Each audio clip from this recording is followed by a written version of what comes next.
돈은 왜 항상 사라질까? 그 시작은 작은 습관에 있다. 혹시 이런 경험 해본 적 있으신가요? 월급날이 되면 잠깐 기분이 좋아집니다. 드디어 입금됐다. 하지만 며칠 지나지 않아 통장을 확인하면 잔액은 얼마 남지 않았고 이번 달도 또 이렇게 지나가는구나 라는 허무함만 남습니다. 그런데 진짜 문제는 이겁니다. 내가 돈을 어디에 썼는지 정확히 기억이 안 난다. 치킨 한 번, 커피 2번, 택시 한 번, 쇼핑몰에서 5분 만에 결제한 그 옷 한 벌. 하나하나는 작아 보이는데 합치면 생각보다 훨씬 큰 금액이 되어 있죠. 이걸 우리는 감정 소비 혹은 무의식 소비라고 부릅니다. 기분이 안 좋아서 무언가를 사고, 피곤해서 배달을 시키고 스트레스를 핑계로 카페에 들러 비싼 라떼를 사 마십니다. 문제는 이게 한두 번이 아니라는 거예요. 이 정도는 괜찮겠지 하는 순간들이 매달 반복되고 있다는 거죠. 돈이 사라지는 게 아닙니다. 조금씩 아주 조용하게 새고 있을 뿐이에요. 이걸 돈의 누수 현상이라고 합니다. 즉, 내가 인식하지 못한 채로 돈이 새어 나가고 있는 상태입니다. 그리고 이 누수는 단순히 소비 습관 때문만은 아닙니다. 돈에 대한 우리의 태도, 감정, 그리고 무의식적인 행동 패턴에서 비롯되죠. 예를 들어볼게요. 누군가는 돈을 쓰면 해방감을 느낍니다. 일했으니 당연히 보상받아야 해 라는 생각. 그 순간 뇌는 도파민을 분비하고 사는 게 이래야지 하며 자신을 위로합니다. 하지만 반복될수록 이 보상의 기준은 점점 더 높아지고 다음에는 더 비싼 것으로만 같은 만족을 느끼게 되죠. 문제는 우리가 돈을 쓰는 이유가 필요가 아닐 수도 있다는 겁니다. 사실은 감정적인 허기, 피로감, 외로움에서 벗어나고 싶어서 돈을 쓰고 있는 겁니다. 이런 소비는 반복될수록 습관이 되고 습관이 되면 통제력을 잃게 됩니다. 아무리 돈을 많이 벌어도 그 돈은 늘 빠져나가게 되어 있어요. 왜냐하면 문제는 수입이 아니라 태도에 있으니까요. 지금 이 순간 지난 한 달 동안 기억도 나지 않는 소비가 얼마나 있었는지 떠올려 보세요. 그게 누적되면 얼마나 큰 금액이 될까요? 첫 번째 변화는 자각에서 시작됩니다. 나는 지금 왜 이걸 사려고 하지? 이건 정말 필요한 건가? 아니면 감정 때문인가? 이 질문을 스스로에게 던지는 것만으로도 당신은 무의식에서 의식으로 한 걸음 나아가게 됩니다. 그리고 그 한 걸음이 돈을 지키는 첫 번째 방패가 되어줄 것입니다. 돈은 결코 그냥 사라지지 않습니다. 당신이 어디에 쓰고 있는지 모를 뿐입니다. 내 월급은 어디로 사라질까? 지출의 흐름을 추적하라. 많은 사람들이 이렇게 말합니다. 나는 사치하지 않는데 왜 돈이 안 모일까? 하지만 진실은 생각보다 간단합니다. 우리는 지출을 기억하지 못합니다. 더 정확히 말하면 의미 없는 지출을 무시하고 지나칩니다. 당신의 월급이 들어오는 순간부터 그 돈은 자동이체, 소액 결제, 구독 서비스, 외식비 등으로 흘러나갑니다. 그리고 당신은 나는 아무것도 안 했는데 돈이 없어진다고 느끼죠. 여기서 중요한 건 돈의 흐름을 시각화하는 것입니다. 한 달 동안 어떤 돈이 어디로 나가는지 직접 적어보거나 앱을 이용해서 기록해야 합니다. 단순한 가계부가 아닙니다. 자신의 소비 패턴과 감정, 흐름을 추적하는 데이터입니다. 예를 들어볼게요. 매주 금요일마다 배달을 시키는 자신을 발견할 수 있어요. 혹은 월말이 되면 쇼핑 앱에 접속하는 습관이 있을 수도 있죠. 문제는 이런 반복이 기억의 사각지대에 숨겨져 있다는 겁니다. 지출은 두 종류가 있습니다. 필요한 지출, 생계비, 교통비, 고정비 등 무의식적 지출, 감정적 소비, 습관적 결제, 자동 구독, 특히 자동 결제는 우리의 경계를 무너뜨립니다. 음악 스트리밍, OTT, 뉴스레터, 심지어 쓰지도 않는 어플의 구독까지 한 달에 3,000원 정도야 라고 넘기지만 10개만 쌓이면 3만 원입니다. 그리고 이건 매달 자동으로 빠져나가죠. 이제 질문을 하나 해보세요. 나는 이 서비스를 정말 쓰고 있나? 이 결제는 내게 만족을 주고 있는가? 이 질문을 하지 않으면 돈은 조용히 당신을 떠납니다. 다음으로 체크해야 할 것은 감정의 타이밍입니다. 당신은 언제 가장 많이 돈을 쓰나요? 스트레스를 받을 때, 외로울 때, 혹은 누군가와 비교당했을 때. 이 감정과 소비의 연결고리를 알게 되면 당신은 돈을 쓰는 사람이 아니라 돈을 관리하는 사람이 됩니다. 감정이 아닌 판단으로 소비를 결정하는 능력, 이것이 진짜 자산입니다. 돈이 모이지 않는 이유는 단순히 수입 때문이 아닙니다. 돈의 흐름을 모른 채 살아가기 때문입니다. 이제부터라도 돈을 어떻게 버는가 보다 돈이 어디로 흐르고 있는가를 먼저 살펴보세요. 돈의 흐름을 아는 순간 당신의 인생도 흐름이 바뀌기 시작할 겁니다. 돈이 없는 이유, 마인드셋이 잘못됐을지도 모른다. 많은 사람들이 이렇게 생각합니다. 돈은 열심히 벌면 언젠가는 모이겠지. 하지만 현실은 다릅니다. 돈을 버는 속도보다 빠르게 새는 마인드셋이 문제입니다. 예를 들어 이런 생각을 해본 적 있으신가요?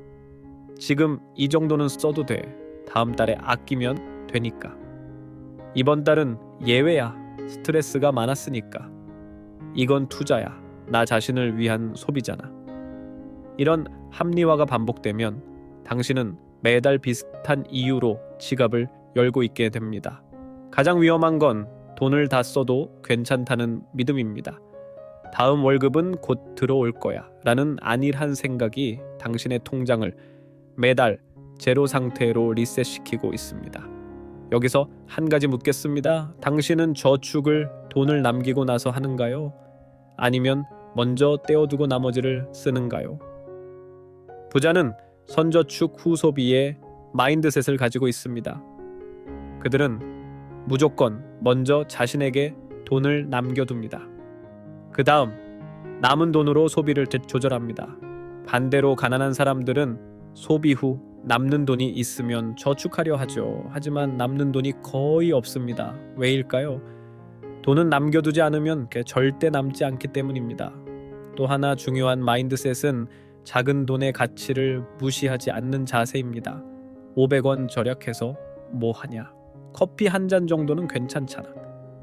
이런 생각이 매일 반복되면 당신은 스스로를 통제할 수 없게 됩니다.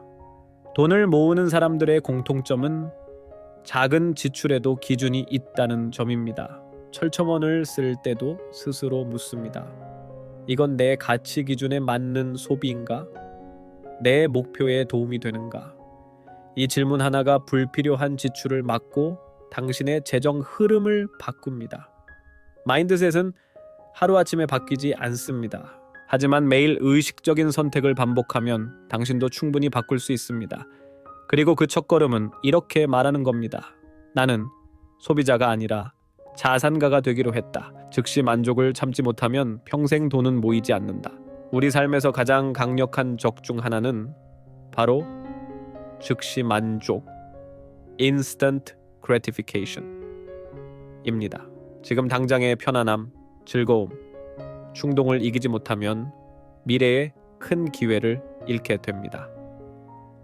예를 들어 볼게요. 오늘 하루 스트레스를 받았다고 해서 술 한 잔, 쇼핑 한 번, 배달 음식으로 위로한다면 그건 일시적인 위안일 뿐입니다. 그리고 그 대가는 금전적인 손실로 돌아옵니다. 왜 그럴까요? 즉시 만족은 반복될수록 중독성이 강해지고 뇌는 점점 더 강한 자극을 원하게 됩니다. 그러다 보면 우리는 어느 순간 필요한 것과 원하는 것의 경계를 잃어버립니다. 부자들은 이걸 알고 있습니다. 그들은 즉시 만족을 미루는 힘, 즉 자기 절제력을 훈련합니다. 지금 커피 한 잔을 참는 대신 그 돈을 모아 자산을 만들고 그 자산이 또 다른 수익을 만들어내는 구조를 만듭니다. 한번 상상해 보세요. 매달 커피 10잔, 배달 5번, 충동 쇼핑 서건을 줄이면 1년에 얼마가 모일까요? 단순한 절약이 아닙니다. 그만큼의 돈을 당신의 미래에 투자하는 행위입니다. 여기서 중요한 개념 하나, delayed gratification. 만족을 늦추는 능력. 이건 단순히 캬마라가 아닙니다. 참는 대신 미래에 더 큰 만족을 계획하고 기대하는 것입니다. 오늘 5,000원을 안 쓰면 다음 달엔 5만 원짜리 자기계발 서적을 살 수 있고 그 지식이 내 연봉을 500만 원 올릴 수도 있습니다. 그 작은 선택 하나가 수백 배의 결과로 돌아오는 법입니다. 우리는 누구나 유혹을 느낍니다. 문제는 유혹 자체가 아니라 그 유혹을 통제할 수 있는가 아니면 유혹의 노예가 되는가입니다. 지금 당장의 기쁨을 위해 미래의 가능성을 포기하지 마세요. 당신이 정말 원하는 인생은 즉시 만족 뒤에 숨어 있지 않습니다. 그건 오직 지속적인 선택과 인내의 결과물입니다. 돈이 남는 삶을 원한다면 계획을 생활화하라. 이제 질문을 던져보겠습니다. 당신은 이번 달 수입과 지출을 정확히 알고 있나요? 혹시 대충 이 정도겠지 라는 감으로 살고 있지 않나요? 돈은 계획 없는 사람을 절대 돕지 않습니다. 반대로 계획하는 사람에겐 기회를 줍니다. 매달 돈이 사라지는 가장 큰 이유는 세세한 계획 없이 그냥 쓰기 때문입니다. 자, 그럼 어떻게 시작해야 할까요? 첫째, 예산을 쓰세요. 월급이 들어오면 가장 먼저 해야 할 일은 소비가 아닙니다. 수입의 일정 비율을 저축 투자, 고정비, 유동비 이렇게 나누고 각 카테고리의 한도를 정하는 겁니다. 둘째, 지출을 기록하세요. 가계부 앱이든 종이든 상관없습니다. 하루 단위로 어디에 얼마를 썼는지 적는 것만으로도 당신의 소비 패턴이 보이기 시작합니다.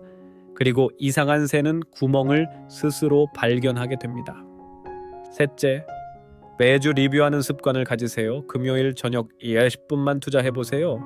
이번 주 나는 계획대로 살았는지 어디에서 과소비했는지를 점검하는 겁니다. 이 작은 루틴이 당신의 통장을 바꿉니다. 계획 없는 사람은 늘 왜 돈이 없지? 라고 묻습니다. 하지만 계획하는 사람은 이번 달은 이렇게 썼고 다음 달엔 더 나아질 거야 라고 말합니다. 이 둘 사이의 차이는 단순한 메모 하나에서 시작되지만 그 결과는 인생의 수준 자체를 바꿉니다. 기억하세요. 돈은 숫자보다 태도와 습관의 결과입니다. 당신이 지금 아무리 적게 벌고 있어도 당신의 계획력과 꾸준함은 그 어떤 고소득보다 강력한 무기가 될 수 있습니다. 그리고 이 말로 마무리하겠습니다. 당신이 돈을 계획하지 않으면 돈은 절대 당신을 위한 계획을 세우지 않는다. 이제 선택은 당신의 몫입니다. 매달 반복되는 무계획과 후회 루프에서 벗어날지 아니면 지금 이 순간부터 현명한 돈의 주인이 될지